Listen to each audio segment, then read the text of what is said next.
podemos reunirnos a pesar de todo, y los valientes que arrebatan el reino son los que obedecen al Señor.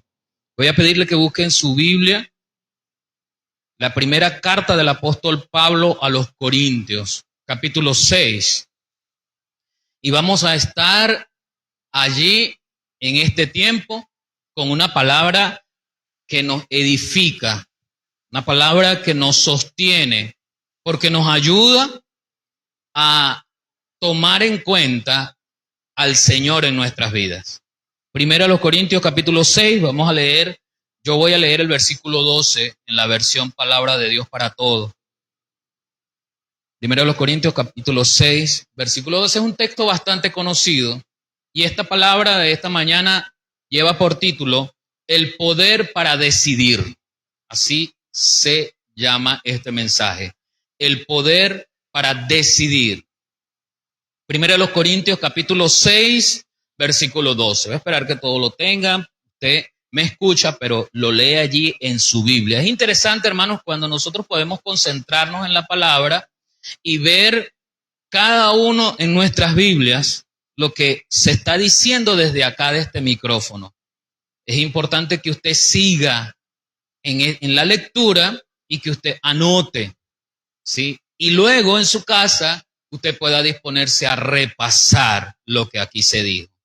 Además contamos con herramientas tecnológicas porque hacemos la transmisión por nuestras redes. Usted puede volver a ubicarnos en el Facebook, en YouTube, y puede volver a escuchar el mensaje y poner allí pause y anotar mejor algunas ideas, indagar, investigar por su propia cuenta. De eso es lo que se trata, ¿sí? Primero a los Corintios capítulo 6, versículo 12 dice así la palabra del Señor. Tal vez sea cierto lo que dicen, soy libre de hacer lo que quiera, pero no todo conviene. Aun si puedo hacer lo que quiera, no debo permitir que nada me domine. El apóstol Pablo, haciendo un llamado a la iglesia en Corintio, le explica sobre el poder de decisión que tenemos cada uno de nosotros como hijos de Dios.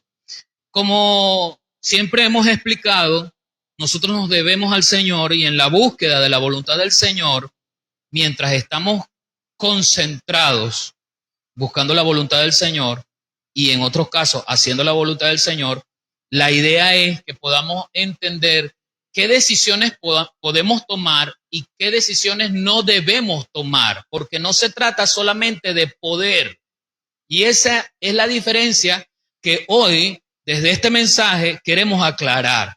No es solo poder tomar la decisión, es pensar si la decisión la debo tomar.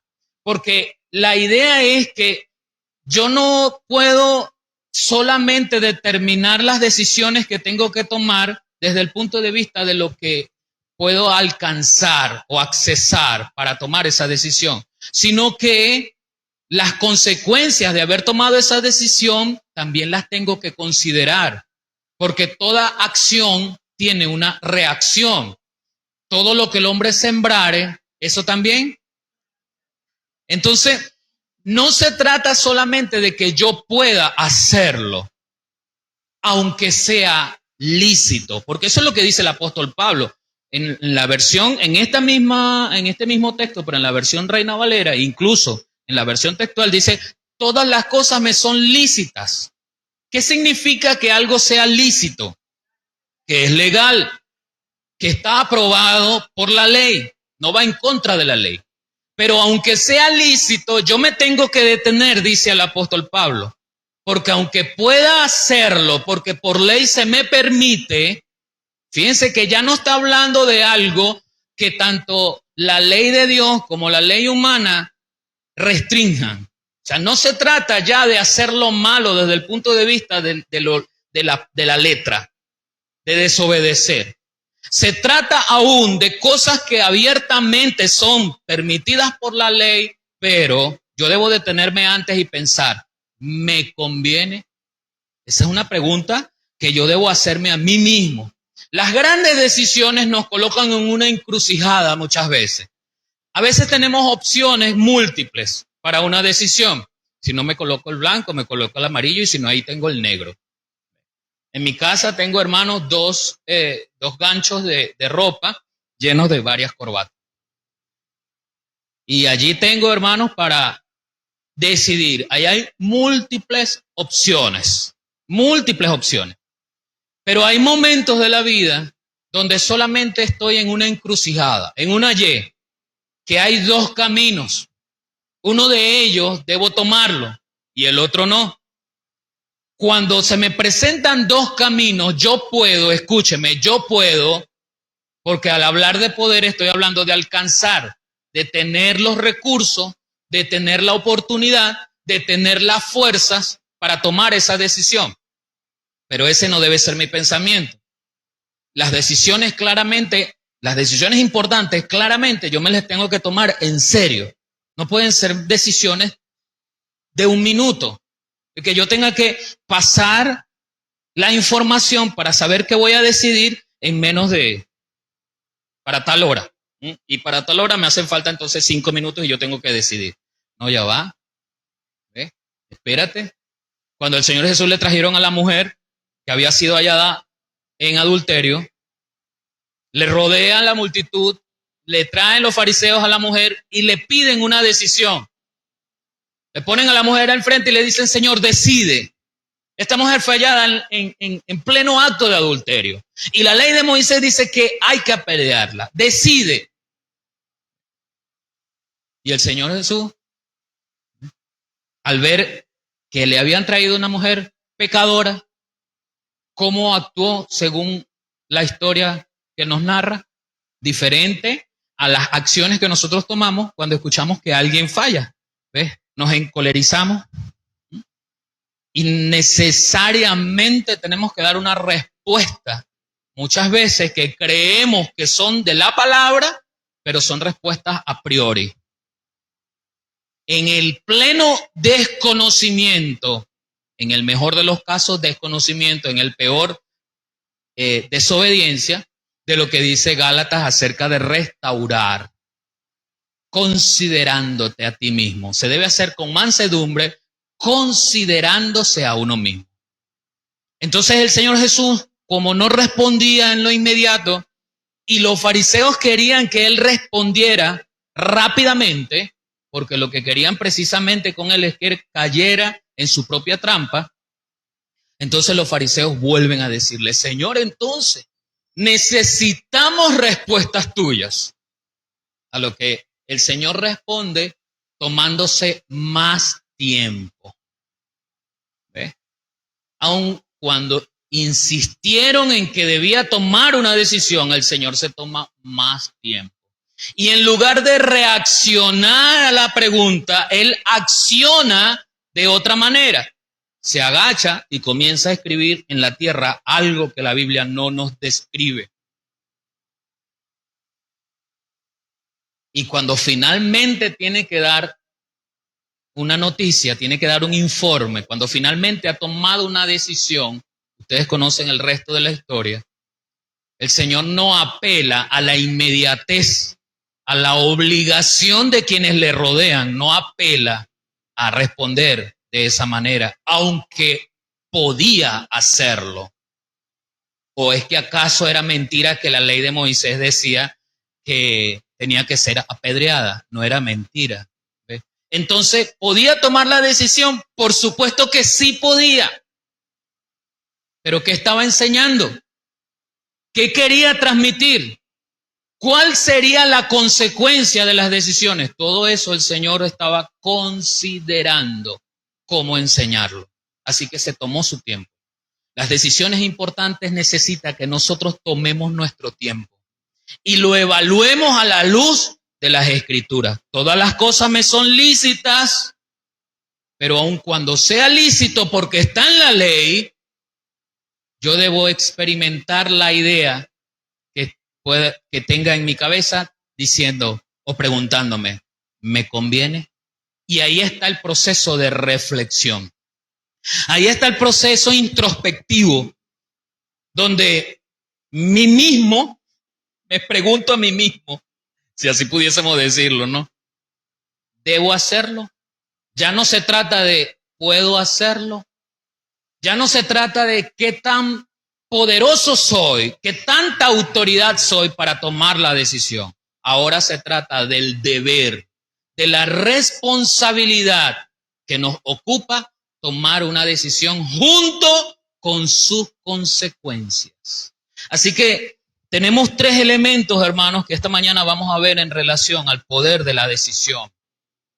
Por eso ilustraba este texto con esta parte donde el Señor Jesús le enseña a sus discípulos acerca de esa mujer que había sido traída a Él.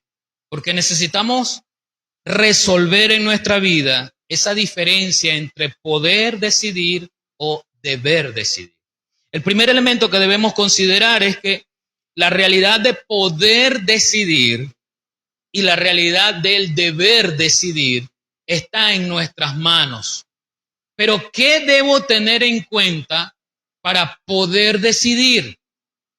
¿O qué debo tener en cuenta? ¿Cuáles son las herramientas, si así lo pudiésemos decir? ¿Cuáles son los instrumentos que debo tener a la mano cuando yo voy a decidir? Porque de cierto hay una realidad y es que tengo la libertad para decidir.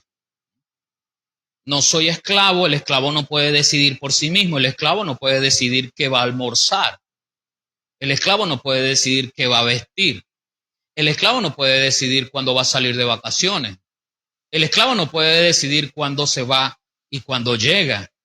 ¿Ve? Nosotros no somos esclavos, así que nosotros tenemos libertad. El mismo Señor se encargó de darnos libertad para que nosotros escogiésemos. Por eso la palabra nos hace un llamado. Todo aquel que confiesa no nos obliga, sino que nos da la libertad para confesar. Por eso hay muchas personas que no confiesan. En medio de la libertad para confesar, hay muchas personas que no confiesan a Cristo como Jesús, como su Salvador, como Hijo de Dios. Tienen esa libertad. Pero en medio de la decisión de no tomar a Cristo como su Salvador, hay consecuencias y esa es la parte que no queremos asumir. Esa es la parte que las personas al final terminan diciendo, ¿y por qué Dios es tan malo? ¿Por qué tu Dios permite que esas cosas sucedan? Se van alejando de Dios porque no pudieron asumir la responsabilidad. En medio de la libertad que tienen, no pudieron asumir la responsabilidad de las consecuencias de haber tomado la decisión de darle la espalda a Dios. La libertad para decidir se refiere a la capacidad que tiene una persona de elegir entre diferentes opciones una sola. Aunque hay quienes quieren tener un poco de todas esas opciones. Hay hombres que se casan con una mujer, pero quieren también tener la experiencia de tener otra mujer en su vida. O viceversa, una mujer se casa con un hombre y quiere tener también la experiencia de tener otros hombres. Pero la idea del poder de elegir, tomar una decisión, es precisamente esa capacidad de hacerlo considerando algunas cosas propias. Porque elegimos según los gustos, elegimos según los tamaños, elegimos según la personalidad. Así que si a usted le gustan las cosas color azul, lo más seguro es que lo que usted compre tendrá una tendencia a ese color azul, por preferencia, ¿no? A veces compramos cosas que no necesitamos, pero hay un gusto, una preferencia, que lo estoy viendo, me convenció una propaganda que vi, me convenció una persona que me estaba negociando un lapicero que no necesito, pero es tan bonito que me llamó la atención y termino comprando un lapicero que no necesito. Estoy poniendo un ejemplo, ¿no?, de lo que significa el poder elegir, esa libertad que tengo entre varias opciones o cuando me encuentro en una encrucijada. Y esa libertad que tengo, como la misma palabra libertad implica, es sin restricciones. Cuando yo elijo algo es porque no hay restricciones. O por lo menos termino eligiendo lo que menos fricción me provoca, lo que menos obstáculo tenga. Nadie va a elegir el camino más largo, nadie va a elegir el camino más rocoso. ¿Ves? Todo va a ser lo fácil. Claro. Por eso es que la mercadotecnia hoy nos dibuja cosas impresionantes para que podamos elegir siempre lo más sencillo. Y a eso estamos preparados y condicionados. Por eso no nos llama mucho la dieta y el ejercicio, no nos llama mucho la atención, la dieta y el ejercicio para rebajar, aquellos que necesitan rebajar, que no tienen un cuerpo así como el mío, ¿no? Pero si la televisión, la mercadotecnia, las redes sociales nos venden entonces aparatos donde sale un señor, una muchacha, un muchacho, que tiene toda una vida yendo al gimnasio y él sale con un cuerpo así, todo esbelto, ¿no? Semidesnudo, sentado con un aparato haciendo ejercicio y él ni se da cuenta. Y entonces le dice a usted que mientras él está haciendo ejercicio sentado, el cuerpo suyo va quemando no sé cuántas calorías. Y hasta te venden la idea. Usted no tiene que sudar, dice la propaganda. Eso llama mucho la atención. Entonces, la libertad que tenemos para escoger algo sin restricciones, muchas veces sin que se nos presenten obstáculos para tomar esas decisiones. Y es cierto, nosotros tenemos la libertad de tomar decisiones. Y en medio de esa libertad de tomar decisiones hay algo engañoso que la palabra nos llama la atención. En el capítulo 6, versículo 7 de la carta de Gálatas, hay una advertencia precisamente en función de esas decisiones que nosotros queremos tomar, pero son gustos instantáneos y momentáneos. Son gustos que aparecen de la nada, por ejemplo, pero que tomamos en el momento sin considerar las consecuencias de hacer un gasto, las consecuencias de traer un aparato, las consecuencias de comprar esto y no comprar aquello que es más grande o más pequeño. Cuando no medimos esas consecuencias, entonces estamos eligiendo en la libertad carnal que tenemos para medir, para elegir. Entonces Gálatas 6, 7 nos dice, no os engañéis. Hay una advertencia que el apóstol Pablo está haciendo a los Gálatas. No os engañéis. Dios no puede ser burlado. Escuchen, Dios no puede ser burlado, aunque nosotros creamos que nos podemos esconder. Jonás creyó que se podía esconder. Y cuando Dios lo llama y le dice, levántate Jonás, ve a Nínive y predica, Jonás se levanta, pero creyendo que podía escapar de Dios, toma una dirección distinta, elige, decide ir contra la voluntad de Dios. Y usted conoce las consecuencias que en ese momento Jonás no asumió, no las meditó. Jonás sí pensó en el futuro. Jonás lo que pensó fue, no, voy a ir yo a perder mi tiempo y de todas maneras Dios es tan bueno que los va a perdonar. Entonces, como Dios es tan bueno que los va a perdonar, yo de todas maneras no voy para allá y no pierdo mi tiempo. Ese fue el pensamiento futuro que tuvo Jonás. Finalmente se lo dice él al Señor.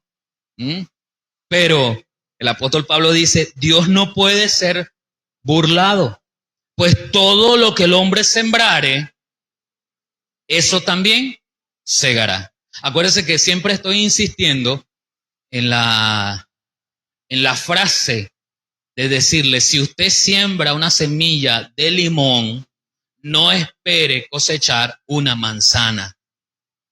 Si usted sembró limón, ¿qué va a cosechar? Limón. No va a cosechar uvas. No, es limón. Si usted siembra amargura por decisión, ¿qué va a cosechar? Amargura. Si usted siembra destrucción, ¿qué va a cosechar? Destrucción.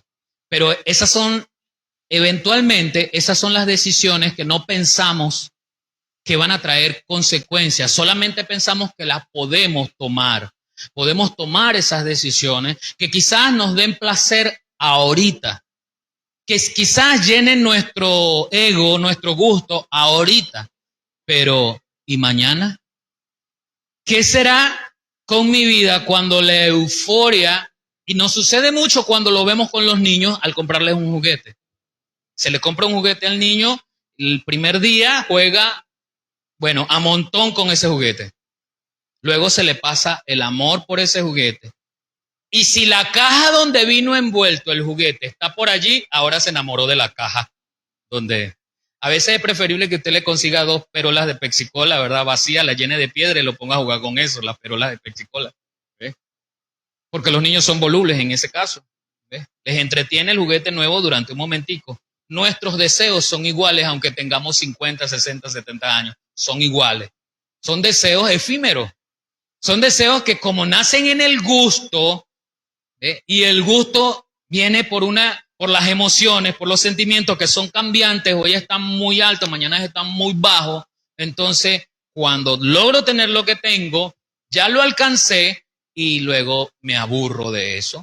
Y al aburrirme, no acepto las consecuencias de haber elegido tener eso.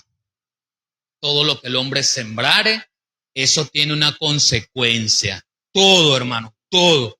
Todo lo que yo hago hoy, bueno o malo, tiene consecuencias mañana o pasado, pero tiene consecuencias.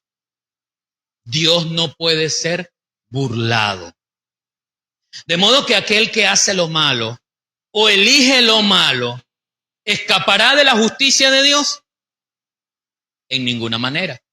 No escapará. Ahora, no es mi justicia, no es el anhelo con que a veces calmamos nuestro ser diciendo, pero Dios dice mí es la venganza, espere que Dios actúe. No es esa justicia porque estoy utilizando a Dios, ¿verdad?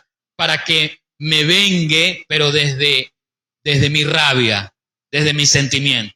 No. Dios es justo y va a darle a cada quien lo que cada quien sembró, independientemente que me haya dolido o no. Listo. Sí, la primera idea es que la realidad de la libertad, la realidad para elegir en esa libertad, nosotros tenemos que considerarla en una visión completa. Esa es la idea, porque todo lo que el hombre sembrare, eso también segará. Proverbios 14:12 dice, hay camino que al hombre le parece derecho, pero su fin es camino de muerte. Así que yo tengo que considerar también en la libertad que tengo para poder decidir que mi óptica, mi juicio humano no siempre está acorde a la voluntad de Dios. Hay cosas que voy a elegir por gusto que Dios no me está dando permiso para elegirlo. Cuando el rey David quería trasladar el arca, su motivación desde nuestra perspectiva era loable. Claro que sí. ¿Qué de malo tenía que David trasladara el arca, que la llevara desde el lugar donde estaba hasta donde él quería, porque iba a mejorarlo, porque era allí donde tenía que estar, porque había que recuperarla de la mano de los filisteos? Todas esas consideraciones estaban allí, pero usted conoce las consecuencias de haber tomado una decisión que estaba lejos de la voluntad de Dios. Así que cuando usted y yo tenemos nuestra visión para elegir algo, esa visión se queda corta, porque a veces ni siquiera nosotros sabemos lo que queremos. ¿O usted siempre sabe lo que quiere? Es más, a veces creemos saber lo que queremos, pero realmente no sabemos ni siquiera qué es lo que queremos. Creemos que eso es lo que queremos. Entonces la decisión que yo voy a tomar está errada. No hay consistencia con la voluntad de Dios. Cuando yo hablo de decisiones, hermanos, hermanas, amigos, yo estoy hablando de cualquier decisión, no estoy hablando solamente de nuestra relación con Dios en función de que si me congrego o no me congrego. Estoy hablando de con quién me casaré. Estoy hablando de qué voy a estudiar. Estoy hablando de dónde voy a trabajar. Estoy hablando de si comprar ese carro, si comprar ese artículo. Estoy hablando de cómo comenzar una relación familiar, cómo restaurar. Estoy hablando de el día a día de toda persona, porque todos los días, cuando usted abre sus ojos en la mañana, a eso de las 9 de la madrugada más o menos que usted se despierta, cuando usted abre sus ojos en la madrugada, ya comienza el día para tomar decisiones. Usted se toma la decisión de salir temprano para llegar temprano o no. ¿Ve? Hoy se levantó con todas las ganas de llegar temprano al servicio. ¿Ve? Hay que decidir. Hoy se levantó decidido a que el agua no le detendría. ¿Ves? Todos los días nos levantamos con las opciones para decidir. No estoy hablando solamente de algo espiritual. Estoy hablando de que esas decisiones marcan nuestra vida. El estudiante todos los días se levanta y tiene la decisión, la opción de estudiar o no. O cuál materia va a estudiar. Me toca matemática, tengo pendiente también castellano, geografía, no sé qué. Bueno, hoy voy a estudiar, ¿ves? Tiene que elegir. ¿Qué va a considerar para elegir? Bueno, eso va a depender de lo inmediato, de la gravedad, del asunto. Hay que considerar algunas cosas, más adelante conversamos de eso. Pero lo que estoy planteando aquí es que, por un lado, Dios no puede ser burlado, toda decisión tiene consecuencias, y por otro lado, la visión, la óptica que yo tenga sobre algo que me conviene o no, esa óptica muchas veces está alejada de la realidad de lo que Dios quiere. Porque al hombre le parece que el camino que va a elegir ese es el correcto, pero Dios lo quiere así. Dios lo quiere así. Usted tiene que viajar. ¿Le consultó a Dios? ¿Le consultó al Señor? ¿Cuál es el propósito? ¿Qué va a hacer? Usted tiene que trabajar. Y la palabra dice que nosotros debemos trabajar porque el que no trabaja no coma. Y usted puede decir, sí, yo le consulté al Señor. Ajá, pero ¿en qué? ¿Cómo lo va a hacer? Porque ahí nos encontramos entonces con una pared donde no nos deja ver, pero de todas maneras pretendemos ir ciegos. Es porque ya tengo que tomar alguna decisión y no tengo los medios para tomarla de una manera objetiva. La realidad de las consecuencias que tomamos en las decisiones muchas veces terminan en pecado. Nos enredamos tanto en las decisiones de este mundo que luego tratamos de justificarlas mintiendo. Tenemos que crear una mentira para poder justificar por qué elegí mal. Y a veces tenemos que autojustificar nuestra postura. Porque esa autojustificación nos va a reivindicar, aun cuando yo sé que me equivoqué, no quiero aceptar que me equivoqué y empiezo a autojustificar mis motivos. Y en esa autojustificación, acuérdese que Adán y Eva le echaron la culpa a otro, porque es que no nos gusta asumir las responsabilidades de nuestras decisiones. Adán, ¿quién te enseñó eso que me estás diciendo? Ni corto ni perezoso. Señor, la mujer que tú me diste, Señor. O sea, fue la mujer, pero tú me la diste. Yo estaba aquí tranquilito. La mujer que tú me diste. Y el Señor va a donde la mujer y le pregunta, hey, mujer, ¿qué pasó? ¿Por qué le diste?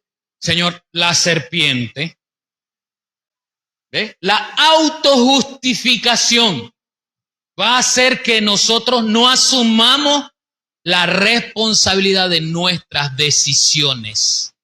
Cuando yo me equivoqué, porque no estoy hablando de que nosotros somos infalibles, estoy hablando de que esto nos enseña a tener una visión más centrada en la voluntad de Dios para elegir, pero en algún momento me voy a equivocar. También estoy enseñando que yo debo asumir la responsabilidad de las decisiones aun cuando me haya equivocado. Y la mejor responsabilidad que puedo tener en esa decisión errónea que asumí es mi culpa. ¿Por qué hiciste? Porque me equivoqué.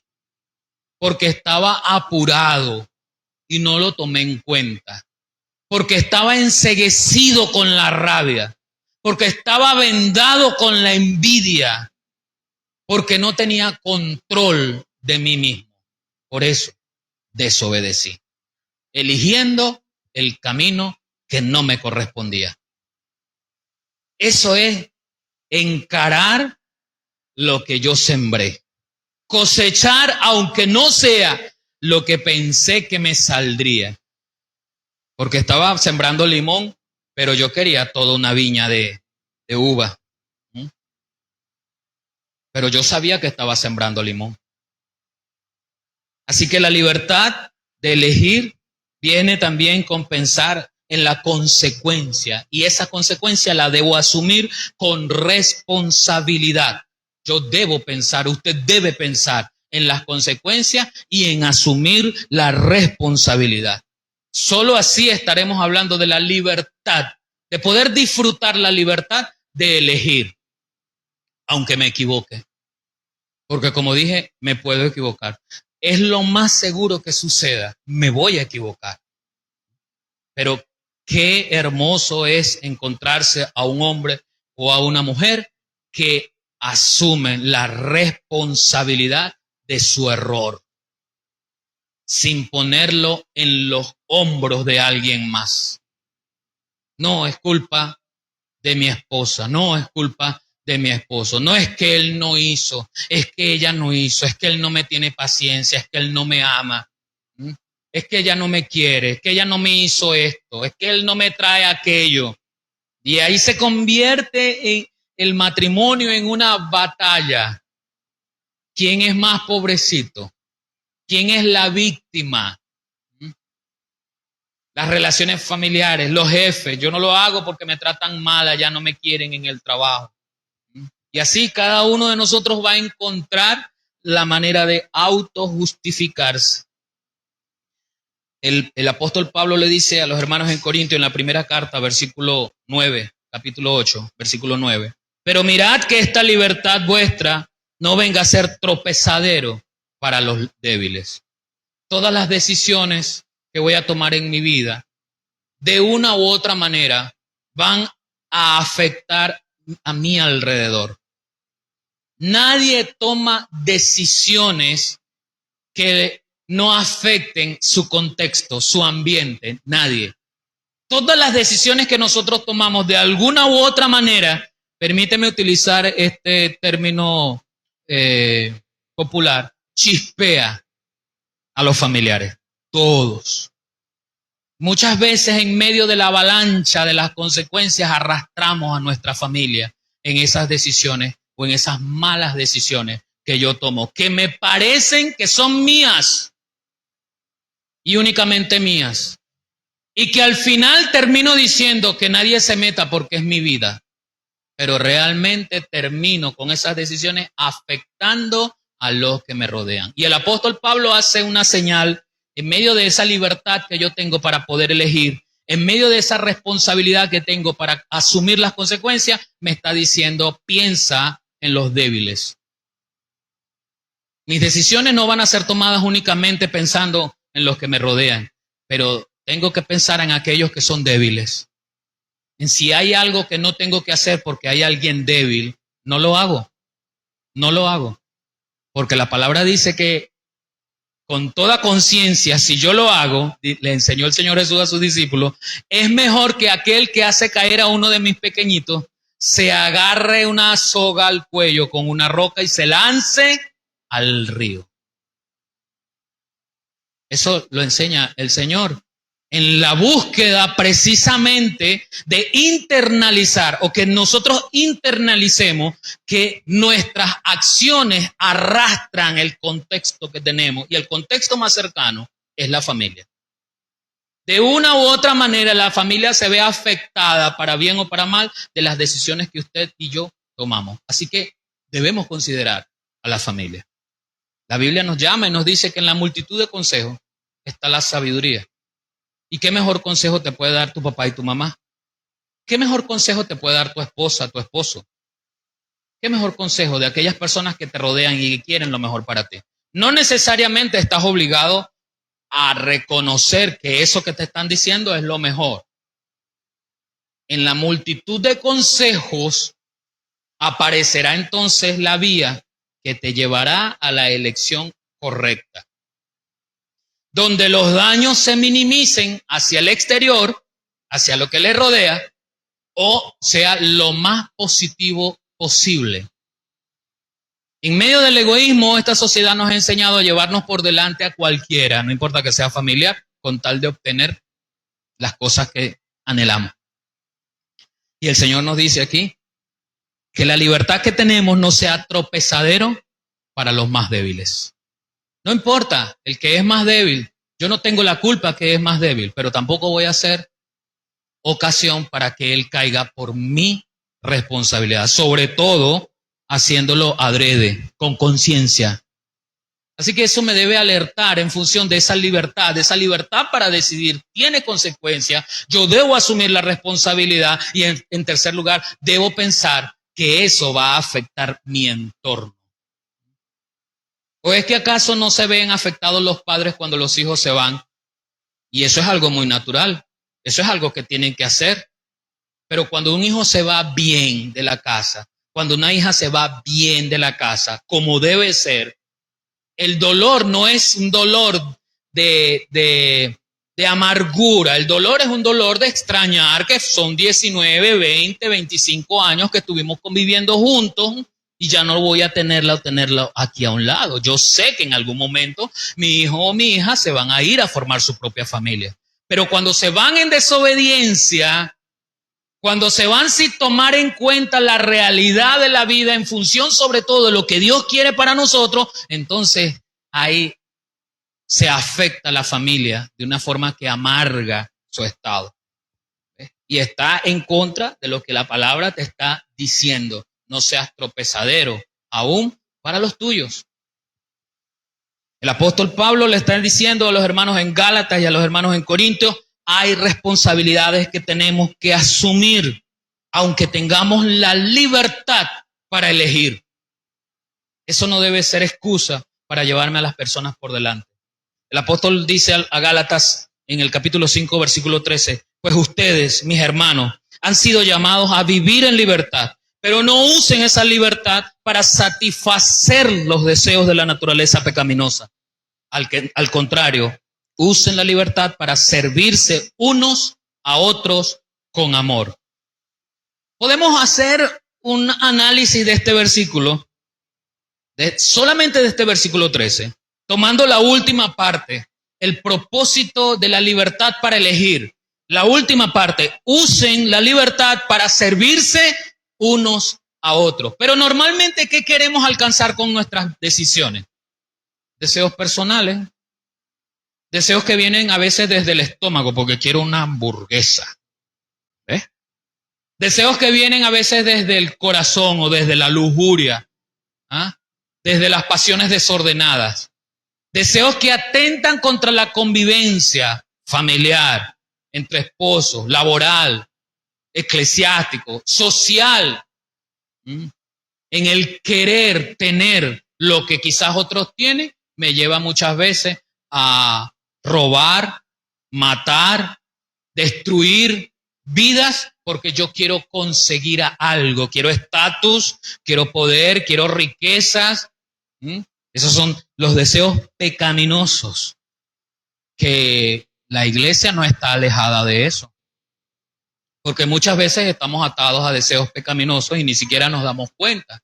Esos deseos egoístas que queremos alcanzar, aunque pensemos que son buenos y no les hacen daño a nadie. Pero la libertad para elegir no consiste en que yo pueda elegir, sino en las consecuencias que debo asumir producto de esa elección. Y en este caso, en Gálatas 5:13 se nos señala la naturaleza de esa elección. ¿De dónde proviene? ¿Cuál es el origen para tomar esa decisión? ¿Viene de la carne? ¿Vienen los deseos desordenados? ¿De dónde viene la decisión? Muy pocas personas deciden ser altruistas en su vida y el Señor ni siquiera nos manda a ser altruistas. Nos manda a servirnos unos a otros.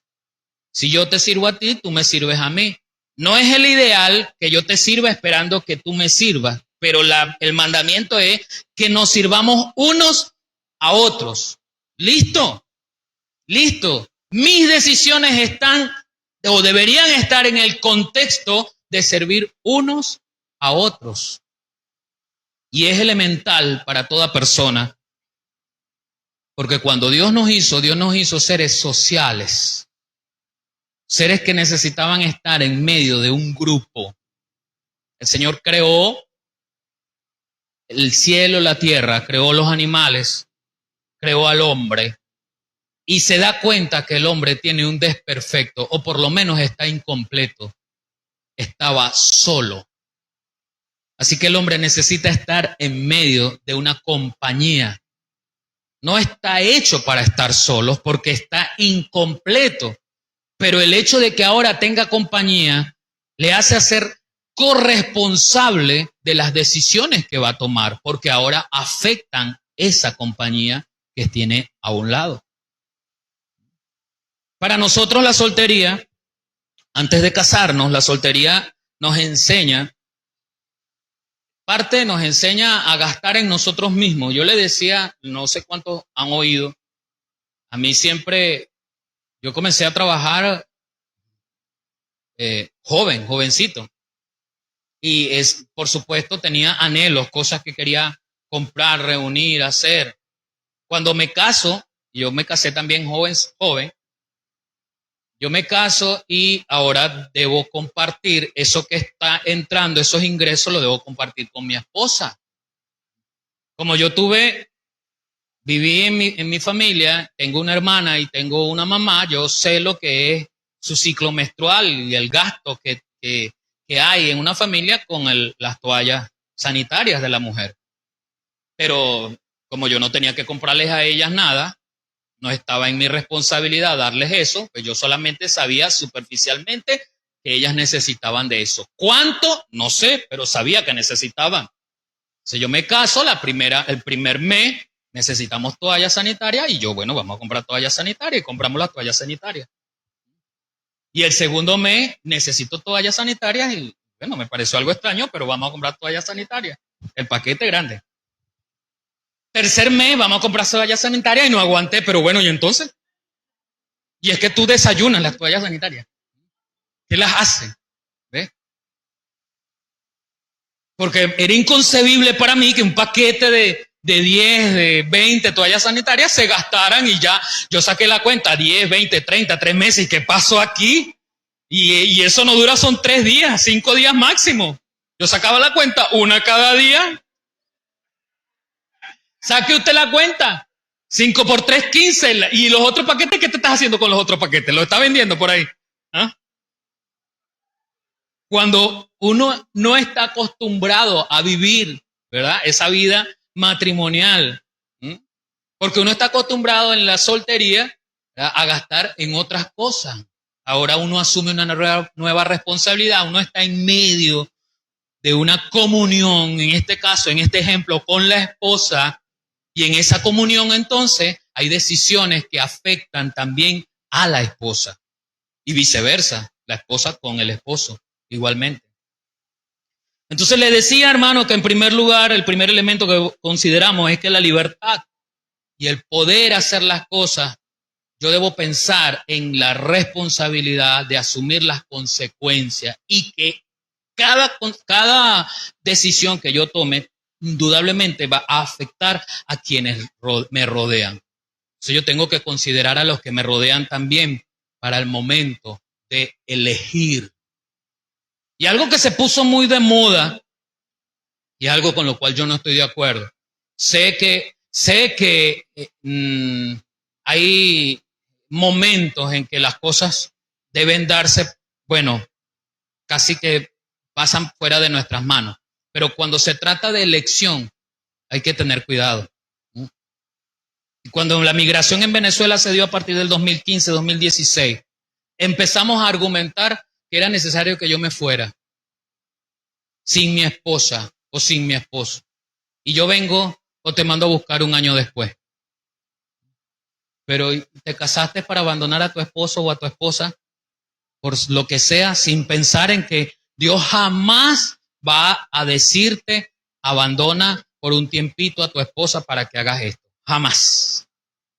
Si no tomamos en cuenta realmente lo que Dios me dijo a través de su palabra y con quien yo hice un pacto de no dejar. ¿Ve? Pero por encima de eso, ni siquiera consideré si era de Dios. que yo me fuera. Muchas veces dejando aún las cosas del Señor por lo humano. ¿Mm? Y dejando al Señor por lo terrenal. Y acuérdense que la palabra nos dice que las cosas que se ven, las terrenales, son como temporales. En algún momento cesan. Pero las que no se ven, aquellas de las cuales tengo que elegir bien, esas que son invisibles, esas son las que duran, esas son las que son eternas. Esas deben ser las cosas más importantes para nosotros. Pero son las menos importantes, porque esas cosas no nos producen, no nos dan comida, no nos dan dinero, no nos dan dólares, no nos dan comodidades. ¿Ves? Como no nos da nada de eso, son menos importantes, no las ponemos en primer lugar, ni pensamos en elegir en función de eso porque no nos genera productividad material, terrenal. En segundo lugar, yo debo tomar en cuenta que hay una diferencia entre poder elegir y deber para elegir. O sea, yo debo elegirlo es diferente a yo puedo elegirlo. Es el principio que el apóstol Pablo está enseñando en esta carta a los Corintios, en el capítulo 6, versículo 12, donde iniciamos. Todas las cosas me son lícitas, pero no todas me convienen. Elegir todas las cosas porque sean lícitas solamente porque la ley lo aprueba no es suficiente. Porque hay una diferencia entre deber y poder.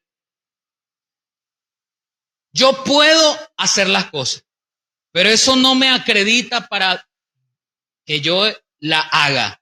Yo debo pensar primero, ¿lo debo hacer? Considerando primero el primer elemento, que es la libertad y la responsabilidad. Estoy considerando y digo, ¿lo debo hacer?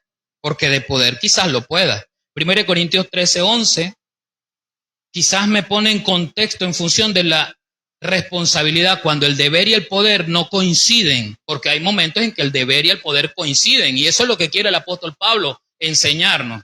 El deber y el poder tienen que coincidir. ¿Y cuál es el punto de coincidencia? La voluntad de Dios. ¿Lo puedo hacer? Porque Dios quiere que yo lo haga, lo debo hacer. Claro que sí, los dos coinciden. Pero cuando los dos no coinciden, el poder y el deber, entonces el apóstol Pablo le enseña a los Corintios en el capítulo 13, después de haber hablado y comenzado, si yo hablase en lenguas humanas y angélicas y no tengo amor, vengo a ser como metal que resuena, y comienza a detallar lo que es el amor.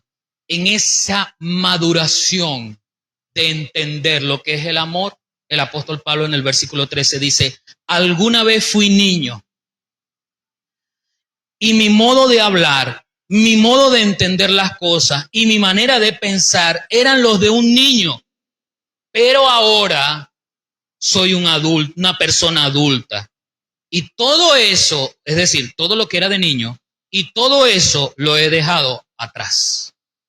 Así que el poder y el deber, cuando coinciden cuando yo he entendido que ahora soy una persona adulta, es decir, en Cristo una persona con madurez. Ya no necesito la palmadita en mi espalda o en mi cabeza. Ya no necesito de esa sobadita para que me diga, lo estás haciendo bien. Ya no necesito esa palmadita que me diga, sigue haciéndolo. Ahora he entendido que soy responsable delante del Señor, y aun cuando no tenga una palmadita humana que me diga, lo estás haciendo bien, el Señor es el que me va a decir, hijo, lo estás haciendo bien, sigue adelante. ¿Y qué si me dice, hijo, tienes que corregir, pero sigue adelante? La madurez me va a dar a mí la oportunidad de ver la coincidencia, cuando coincida el deber y el poder elegir. Eso me lo va a dar la madurez. Cuando yo era niño, actuaba como niño, al ser malcriado como un niño, cuando no consigue lo que su deseo quiere. ¿O no es así? Usted ha tenido niños, o usted alguna vez fue niño, y sabe que cuando un niño usted lo lleva en la calle y quiere un helado, y no le compra el helado, ¿verdad? Dependiendo cómo haya sido la educación del niño, allí en la calle va a manifestar una rabieta, pero de proporciones bíblicas. Cuando yo era niño, ves, hacía rabieta, porque mis deseos eran lo que controlaban lo que yo quería ser o hacer. Hay cosas peligrosas que un niño quiere hacer y encuentra el huequito, ¿no? Porque también se trata de la motricidad. Dependiendo la edad del niño, va a lograr encontrar el huequito. Quizás pueda, pero no debe hacerlo. Entonces le toca a usted elegir por el niño. Pero cuando usted le niega la oportunidad al niño, ¿qué viene? Un grito, un llanto, un sacudón de malcriadez. Así éramos nosotros en Cristo, igualito. Pero el apóstol dice, cuando fui niño, yo debo crecer. ¿Por qué le dice esto a los corintios? Porque él comienza en el capítulo 3 diciéndole a los hermanos, no pude hablaros como hermanos espirituales, sino como a carnales, hermanos, pero carnales, inmaduros espiritualmente, niños. Por eso aquí él le hablaba, dejemos de ser como niños y crezcamos, seamos maduros. Esa madurez en Cristo nos va a ayudar a identificar el momento exacto en que coincide el poder con el deber elegir. Así que yo pienso, como le dije hace un rato, que nosotros nos hundimos en un paradigma que nos enseña la sociedad, si lo puedo hacer, lo hago. Es un paradigma que nos enseña la sociedad, si lo puedo hacer, lo hago. Sin ponerme a meditar primero, no es que lo pueda hacer. El apóstol Pablo enseña, lo debo hacer. Si lo puedo hacer, lo hago, y por eso es que los científicos han descubierto tantas cosas, porque su afán es poder. Puedo descubrirlo, pero no se ponen a meditar. ¿Debo descubrirlo? ¿Ves? Sino que el afán de poder descubrir algo me lleva a descubrir una enfermedad mortal, un virus, una bomba, un qué sé yo. Y pare usted de contar cualquier cantidad de cosas que han descubierto y de las cuales nosotros no tenemos idea. El querer descubrir las cosas por el poder ha llevado a esta sociedad a sumergirse en los deseos más bajos de las pasiones que un humano pueda tener. No solamente de la homosexualidad, el bestialismo, sino el mero deseo de llenar el cuerpo precisamente de esos anhelos, de esos deseos bajos que una persona pueda tener simplemente porque puedo elegir. Y no me pongo a considerar, ¿debo hacerlo? Mire lo que, vaya en su Biblia al primer libro de Crónicas, en el Antiguo Testamento, primer libro de Crónicas, capítulo 13.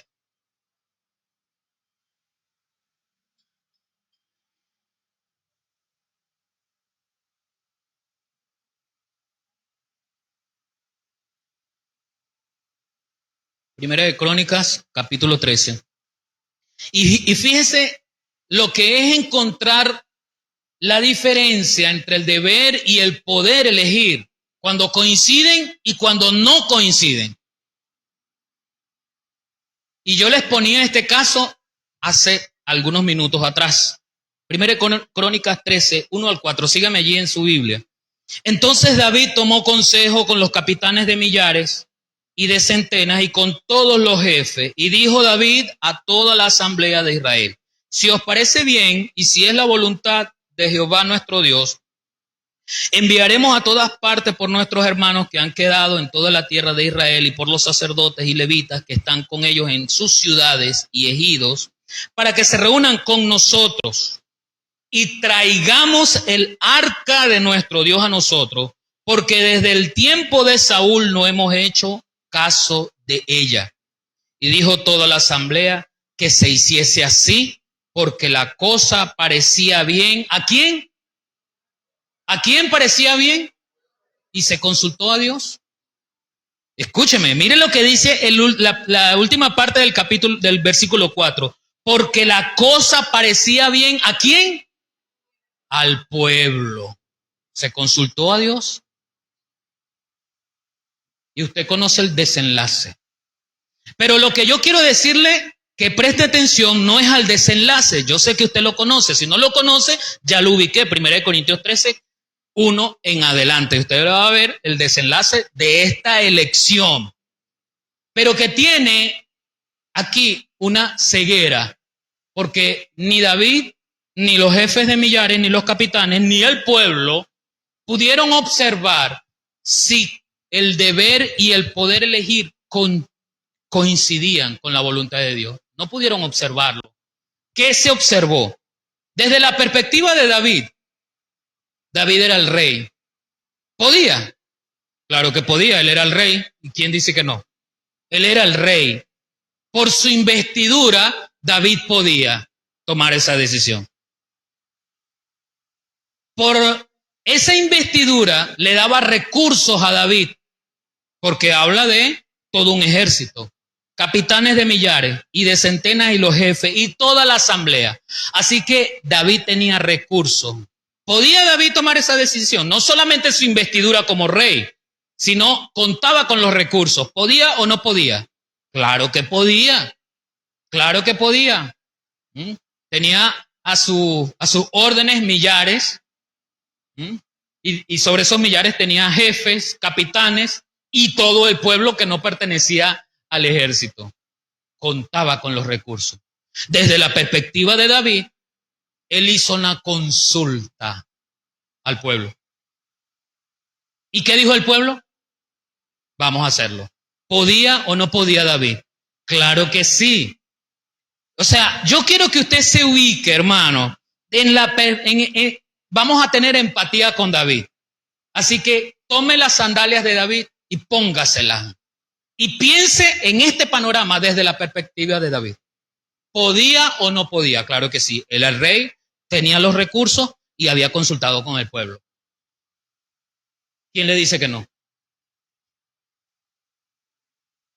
¿Ves? Porque el poder y el deber no coincidían. Podía hacerlo, pero no debía hacerlo. ¿Por qué no coincidían? Porque no preguntó a Dios. El poder y el deber no coincidieron. Y ahí es donde usted y yo tenemos que estar, ojo, cuando las decisiones que tenemos que tomar coinciden el poder con el deber. Porque hay decisiones que son fáciles, no las podemos tomar porque no puedo hacerlo. Usted no puede ir a la luna porque no puede tomar Ahí se trata de no poder, ¿verdad? No puede tomar un carro e irse a la luna. No está preparado para ir a un cohete allá en la NASA o en Europa o en China. No está preparado, no tiene las condiciones, así que no puede. Esas son elecciones, bueno, muy fáciles. No puedo, ni las pienso, ¿ves? Porque no puedo. La cuestión está en las que puedo. Por eso le mostraba lo que puedo según la perspectiva de David. Ahora usted y yo tenemos que concientizarnos y pensar como un adulto, porque ya dejé de ser niño. Como ya dejé de ser niño, ahora las pasiones desordenadas del niño no me dominan. Ahora soy más consciente espiritualmente. Tengo más en cuenta a Dios. Sé dónde buscar a Dios. A Dios lo busco en su palabra. Así que voy a su palabra. Consulto con Dios en su palabra. Y si puedo hacerlo, voy a buscar si coincide el poder con el deber en la voluntad de Dios. Y solo así, entonces, puedo elegir. Y finalmente, en último lugar, cuando yo encuentro esa coincidencia, es decir, cuando el poder con el deber coinciden, hay una virtud que les combina. Y yo debo estar pendiente de esa virtud, porque a veces coincide el deber con el poder, pero no obedezco. Esa es la virtud que yo debo pulir en mi vida, obedecer. Fue el caso contrario que le ocurrió a Jonás. Levántate, Jonás, levántate y ve a Nínive y predica. Efectivamente, Jonás se levantó. ¿Quién dice que no? Se levantó, pero no hizo todo lo que Dios le dijo. Le dijo, levántate, y le dijo, ve a Nínive.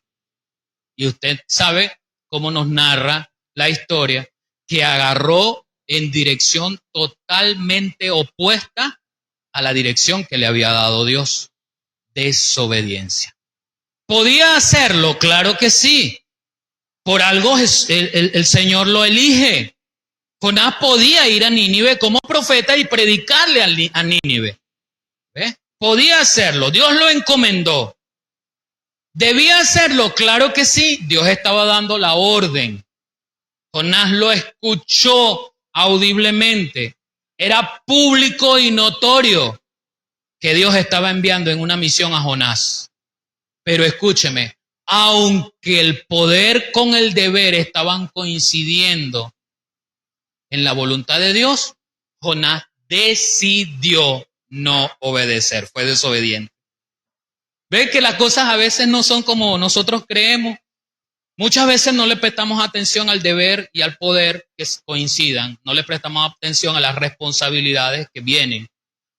Pero también otras veces delante de nosotros están el poder y el deber coincidiendo en la voluntad de Dios y no estamos dispuestos a obedecer. En muchos casos porque no están haciendo ese querer de lo que Dios quiere, sino de mis pasiones desordenadas. Como no es lo que yo quiero hacer, no lo hago. Por eso es que el apóstol Pablo, bueno, la Biblia no dice que el apóstol Pablo, aunque la mayoría de los teólogos lo afirman, pero el autor del libro de la carta a los Hebreos hace un llamado entre el poder y el deber y le dice a los hermanos no dejando de congregarse como algunos tienen por costumbre. ¿Ves? Y así sigue el apóstol Pablo hablando y enseñando, el apóstol Pedro, cada una de las instrucciones que el Señor fue revelando por sus apóstoles sobre la obediencia. En 1 Tesalonicenses, capítulo 4, versículo 1, el apóstol dice, por lo demás, hermanos, os rogamos y exhortamos en el Señor Jesús, que de la manera que aprendisteis de nosotros, como os conviene conduciros y agradar a Dios, así abunden más y más. Ahora, fíjese algo. La elección viene por un proceso de enseñanza. Yo soy enseñado en elegir las mejores cosas. Y en este caso el apóstol dice, como nosotros nos conducimos, así ustedes aprendan. Entonces aprendemos a elegir bien. Pero aprendemos a elegir bien como conviene. Nuevamente el apóstol Pablo utiliza la palabra convenir. Pero ese conviene no es mi conveniencia en función de mis deseos personales. Esa conveniencia debe agradar a Dios. ¿Qué agrada a Dios? No lo sé, porque no paso tiempo en su palabra. No busco qué es lo que agrada a Dios. O como dice aquel profeta, ¿con qué limpiará el joven su camino? Con guardar su palabra. Eso es lo que agrada a Dios. Pero si no conozco su palabra, no puede el joven limpiar su camino, no puede agradar a Dios. Sus decisiones estarán totalmente alejadas de agradar a Dios. La voluntad de Dios es clave entre el poder y el deber elegir. Es clave. Ese es el punto que va a diferenciar si el poder y el deber coinciden. Efectivamente, para nosotros ese es el punto, es lo clave, la voluntad de Dios. Filipenses 2:13, la versión NBI lo dice así. Pues Dios es quien produce en ustedes tanto el querer como el hacer para que se cumpla su buena voluntad. Entonces, yo siempre debo tomar en cuenta la voluntad de Dios para poder elegir, pastor, ¿con quién me voy a casar? Pues es indudable que mi primera respuesta, si es un muchacho, es una muchacha. O sea, eso es lo primero. Si es una muchacha, pues con un muchacho. Un muchacho. Y así, a través de la palabra, ¿verdad? La voluntad de Dios va a ir confeccionando el ideal de ese esposo o de esa esposa futura. No os unáis en yugo desigual con los incrédulos. Pero ese yugo desigual muchas veces no tiene solamente que ver con la incredulidad o no de una persona, sino también con la madurez, con los anhelos. Una pareja de jóvenes que están en ese proceso de enamoramiento, pero que no tienen una visión sobre su futuro, de lo que cada uno de ellos quiere en particular. ¿Cómo congeniar entonces? un matrimonio donde deben caminar los dos juntos si ni siquiera saben individualmente qué es lo que quieren? Entonces, ¿qué le agrada a Dios? Que el joven limpie su camino y que sepa qué es lo que quiere, para que así pueda hablar con su prometida, con su novia y acordar esos puntos que puedan unirse. No es que yo voy a hacer lo que tú quieras, es que vamos a hacer acuerdos para caminar los dos juntos. Por ejemplo, estoy colocando un ejemplo. Porque Dios es el que produce en nosotros el querer como el hacer, dice la versión, para que se cumpla su buena voluntad. El apóstol Pablo dice en Romanos que esa voluntad de Dios es buena, agradable y perfecta. Así que indudablemente la clave cuando coinciden el deber con el poder elegir, con el poder decidir, es la voluntad de Dios. Obediencia a la voluntad de Dios. Yo debo saber distinguir, así como cuando esto es más frecuente, hermano, porque muchas veces el problema de nosotros es que creemos que las cosas de Dios son tan trascendentales, tan místicas, tan invisibles, que se notan así como cuando, ¿usted sabe cuántas veces viene el cometa Halley por el sistema solar? 76 años creo, cada 76 años, imagínense. La última vez que pasó en la década de los 80, 85, 86, por ahí. Los que no habían nacido, que son del 2000 para acá, quizás lo vean nuevamente, si el Señor no ha venido. A veces pensamos que las cosas del Señor, así como esto que estamos hablando, son cosas así, por allá, toda mística, que se dan con el pasar del tiempo. No aprendemos a ver las cosas y a relacionar las cosas de Dios en lo cotidiano. En nuestras relaciones formales o informales con nuestros familiares, con nuestro esposo, con nuestra esposa, todos los días. Porque el Señor le dice a la esposa, sujétate a tu esposo, pero al esposo le dice, sujétate, ama a tu esposa. Y ese amor que le debe el esposo a su esposa es un amor que lo debe manifestar todos los días. Esa es la voluntad de Dios, buena, agradable y perfecta. ¿Qué debes elegir? Cortejar a tu esposa todos los días. ¿Qué debes elegir? Amar a tu esposa todos los días. Todos los días, no solamente cuando te haga la arepa con caraota que tanto te gusta. Aún el día que se paró tarde y no te hizo la arepa, ese día tienes que amarla, tienes que halagarla, tienes que abrazarla, tienes que darle un beso. Cuando el poder y el deber coinciden en la voluntad de Dios. Y es todos los días. Pero ve, o sea, estamos esperando una manifestación cósmica, una manifestación espiritual invisible que nos diga esto aquí. No, hermano, es algo cotidiano, es algo que ya lo tenemos allí. ¿Cuántas veces tenemos que perdonar? 70 veces 7. ¿Qué debo elegir? ¿Perdonar? ¿Me explico? O sea, la Biblia me dice, el Señor le enseñó a sus discípulos, perdona, y el apóstol pregunta, Señor, ¿tenemos que perdonar hasta 7 veces? Y el Señor le dice, no te digo que hasta 7 veces, sino hasta 70 veces 7. Así que perdona. ¿Qué voy a esperar yo? ¿Qué luz, qué ángel voy a esperar yo que se manifieste para perdonar a alguien? Es inconcebible que esté esperando yo que un ángel venga a decirme. Ese es el problema de cuando yo espero que Dios me diga. ¿Ves? No, Dios me dijo. Sí, Dios me dijo en su palabra. Y ya su palabra me dice a mí, me ha enseñado, perdona. Perdona. Entiendo que el dolor es mucho. Entiendo que pueda sanar, que eso tenga un proceso. Pero es indudable que el deber y el poder han coincidido en la voluntad de Dios. Perdona. ¿Y cómo me ayudo yo a perdonar? Pensando en que yo ofendí a Dios y Dios me perdonó. Entonces, si Dios me perdonó y me sigue perdonando, ¿por qué yo no voy a perdonar a otro? ¿Me explico? ¿Ves?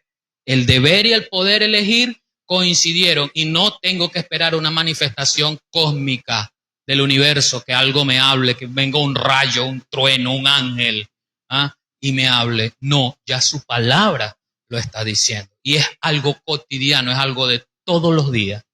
porque yo estoy casado todos los días, porque yo soy hijo todos los días, porque yo soy mamá todos los días, porque yo soy hermano todos los días, porque soy un trabajador todos los días, o soy un jefe todos los días. ¿Cómo es usted como jefe? Si lo es. O sea, eso es algo de todos los días, donde toda nuestra vida se ve impregnada de esto.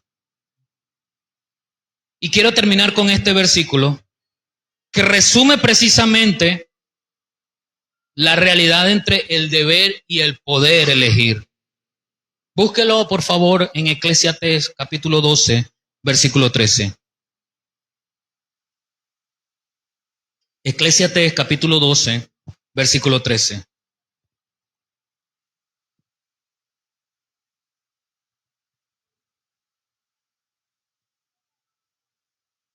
Al final, hermano, al final, amigo, al final de todo se resume aquí, como lo dice Eclesiastés, capítulo 12, versículo 13. El fin de todo el discurso oído es este: teme a Dios y guarda sus mandamientos, porque esto es el todo del hombre. Obedecer y guardar los mandamientos de Dios es el todo del hombre. Allí coincide el deber con el poder decidir en la voluntad de Dios. Todas las cosas me son lícitas, pero no todas me convienen. Y la segunda parte nos llama la atención a decir, todas las cosas me son lícitas, pero yo no me dejaré guiar o dominar por ninguna de esas cosas lícitas. Al final, debo quitarme la venda y aprender a ver cuando el deber y el poder coinciden en la voluntad de Dios. Cierre sus ojos. Vamos a orar. Vamos a decirle al Señor lo que en esta mañana